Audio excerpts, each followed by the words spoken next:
how will any of the proposed gun laws prevent the next criminal from killing somebody? Good question, right?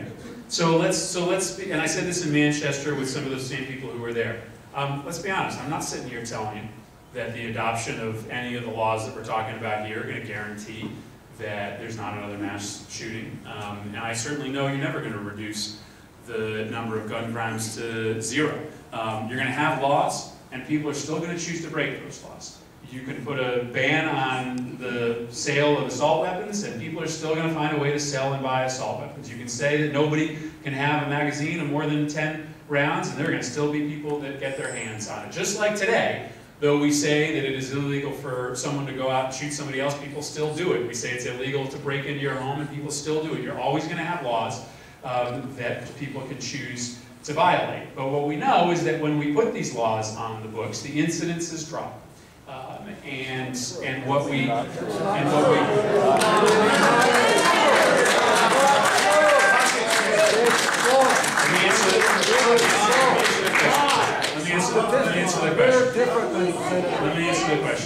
me answer the question. So what we're trying to do is decrease the likelihood that violence occurs in our nation.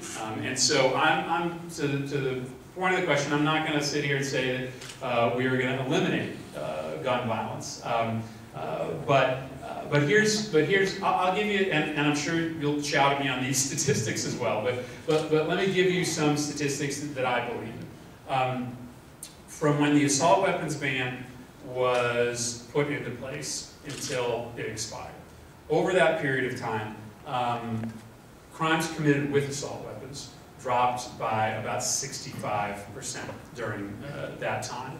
There was admittedly, not by 65%, there was admittedly a drop during that time in overall violent crime in this country, but there's a couple studies that show, and I'm sure there's studies on the other side of this as well, but there are a couple studies that show that there was a 5% drop in crime directly attributed to crimes committed with guns to that bill. And so I'm not suggesting that you're going to wipe violent crime off the face of the earth with these laws. I just want it to be a little bit less likely a year from now than it is today that somebody has the ability to perpetrate a crime like that happened in Newtown. And here's the thing. We all agree on that, right? And again, you guys heard me say this a couple weeks ago. We are all on the same page, right? None of us, right? No. Wait till I tell you we're on the same page. I think we are, right? Wait till I tell you what page I'm talking about.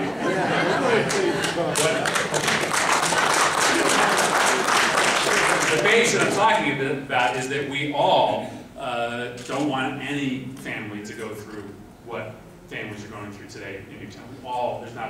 I hope there's not a person in this audience who disagrees with that, and I'm sure of it, actually. I'm sure of it. We just have different ways to get there, and I understand that people legitimately believe that the best way, as the NRA says, to stop a bad guy with a gun is to have a good guy with a gun. I get it.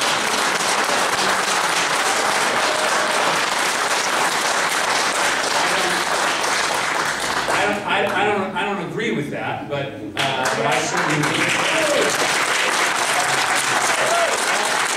all I'm trying to say is to try to just tone down the anger that's in this debate, because I'm not angry at the other side for feeling what they feel. We're all trying to get to the same place here, which is to reduce the likelihood that any community has to go through that. We just come from different places.